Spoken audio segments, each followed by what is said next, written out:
This is the story about a young boy from a broken home who kept making bad decision after bad decision, which ultimately led him to entering the ruthless Dutch underworld.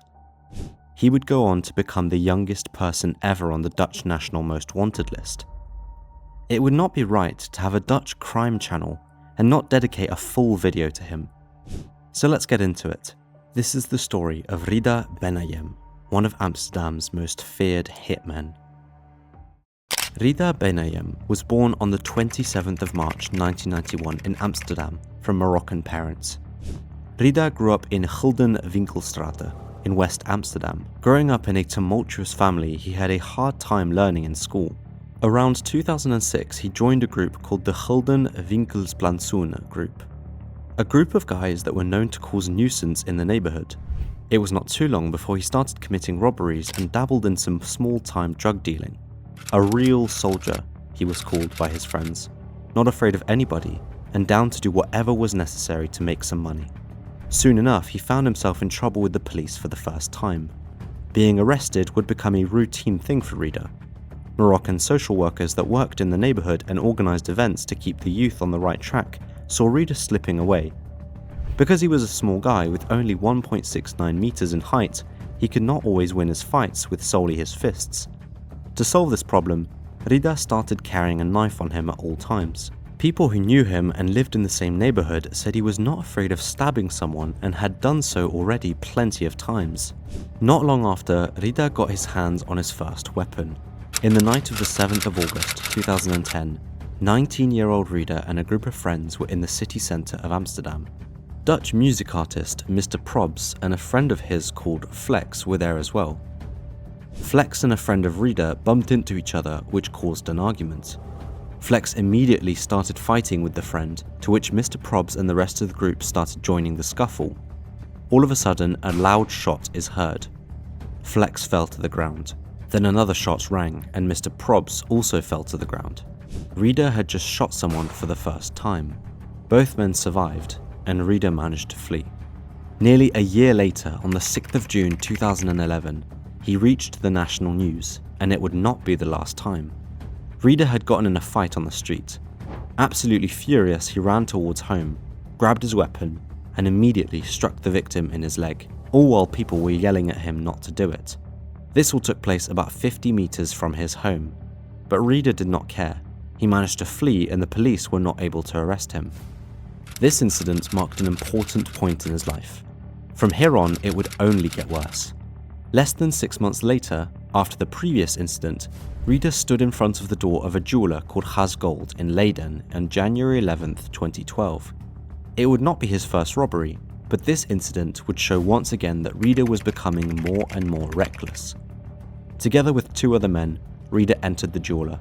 It was Rida's job to keep the employees at gunpoint. They were instructed not to make a move or else.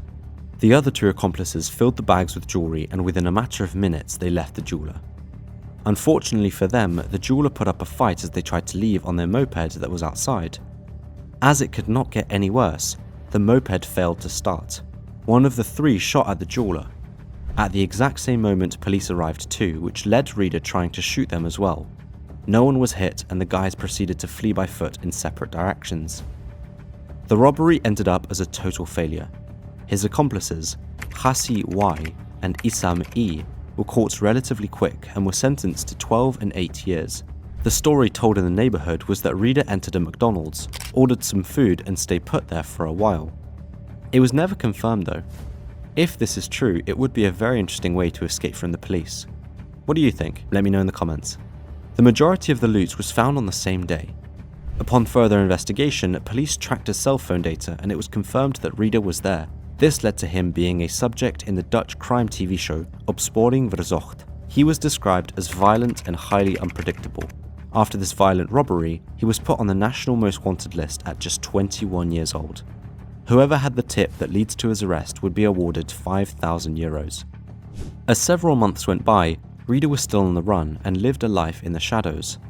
His money started to run out and he needed funds quickly. He was offered a job. Moroccan hitman Redouan Boutaka had to go. There was a price on Redouan's head, and as Rida could really use the money at that point, he decided to accept the job. It is interesting to note how the severity of his crimes kept getting worse. On the 22nd of April 2012, Rida walked calmly into a shisha cafe in Amsterdam. He did not come to chill. He came there to complete a job. Target Redouan sat downstairs with his friends. Rida walked down the stairs, straight to his target, and struck him multiple times. Many people saw it happening right before them and were so shocked they could not do a thing. Rida calmly walked up the stairs and disappeared. Mission completed. The description of the suspect that was released right after the hit was a skinny physique with 1.7 meters in height, matching Rida's posture. After the hit, Rida was also put on Interpol's most wanted list. Well, this did not stop him at all. Rida was now officially a hitman in the underworld. His first job was a success, and there were more to come. Despite being on both the national and Interpol's most wanted list, Rida managed to remain on the run and out of the cops' hands. In the city, tension was rising. There's a conflict about a shipment of 200 kilos that got lost in 2012. It's the beginning of a feud between Bennajem A and Gwinnett Martha. This conflict in itself is an intriguing story. I have made an entire mini-series about this, which you have to watch if you have not already. I will add a link to the playlist to the description of this video. Rida was recruited by Bennajem A to whack one of Gwinnett Martha's top men, Najeb Bouhbouh. 30,000 euros were put on Najeb's head, and Rida was more than willing to collect it. On the 18th of October 2012, Najeb Bouhbouh was lured to the Crown Plaza Hotel in Antwerp. All of a sudden, Rida ran up to him and struck him 4 times. Najeb did not survive, and the Mocro feud had erupted. Retaliation from Gwinnett Martha's camp took place on the 29th of December. Target: Bennajem. Some of you have already seen the footage of what had happened during the absolutely insane shootout. Saeed El Yazidi and Yusuf Lakouf were struck fatally. The intended target, Bennajem, however, managed to survive. But what was Rida's role in all this? There are many different stories that are all told about this incident, but there are 2 that circulated the most. Story 1 is that Rida lured Bennajem, Yusuf, and Saeed to the location where it all happened. Rida and Bennajem allegedly got out of the car, spoke to each other further down the street, and upon walking back to the car, Rida ran off. This is when the hitters came in and started firing at the car. I can hear you think, wasn't Rida part of Benajem's camp? Yes, he somewhat was after doing the hit for Bennajem. However, allegedly, he still was not paid for the hit on Najeb Bouhbouh. Bennajem kept stalling the payment and Rida got fed up and switched sides. Story 2 is that Rida was the man that was never identified, wearing a blonde wig as a disguise because he was still on the run. The intended target was Bennajem. Rida and the rest were just there and seen as collateral damage for the hitters. Also, Rida was said to be quite good friends with Saeed and would never bring him in danger. Rida managed to escape and even helped Bennajem escape too, according to this story. It's difficult to decide which story is the most accurate as there is no concrete evidence to pick one over the other. Whatever story may be the most accurate, it was clear that Rida found himself in serious trouble. Both camps started to distrust him after the story started swirling around. His money was running low. He made multiple enemies. He had no more confidence, and he was internationally wanted. Despite all this, Rida always remained in Amsterdam. Someone close to the family said his mother always dreamt of him being arrested, just so she knew he would be alive. Had he just surrendered himself after the robbery on the jeweler, he would have done some time and came out with a new opportunity. Instead, he dug himself a deeper hole and was about to pay the highest price at just 21 years old. On the 16th of March 2013, after a few years of being on the run, Rida was on the other end of a weapon. He was struck multiple times in the Kominjestraat and passed. The alleged shooter, Suleiman L, gave Rida a PGP phone with spyware on it, so he was able to track his moves. An interesting detail is that Rida and Suleiman were allegedly good friends. PGP messages in court have revealed that Suleiman did this for Bennajem A. One of the texts by Suleiman read, "Yes man, if you are prepared to pay 50, he's gone." That would mean that Rida was betrayed by 2 people he knew. Well, wouldn't that make story 1 more believable? Rida kept asking Bennajem for his money, did not get it, switched sides and lured Bennajem to be whacked. Bennajem in his turn wanted Rida whacked, making sure he stopped asking about the money and as a repercussion for his betrayal. What do you think? You tell me. Suleiman made a big mistake though. He literally dropped the keys to his own arrest.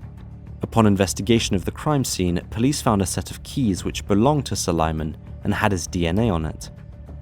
2 months after the incident, Suleiman was arrested. They also found a jacket in his home with gunpowder on it, seemingly making this a pretty strong case. Well, apparently not. After 9 months in jail, he was allowed parole under strict rules. In 2015, his parole and the rules were lifted. He did remain a suspect in the case.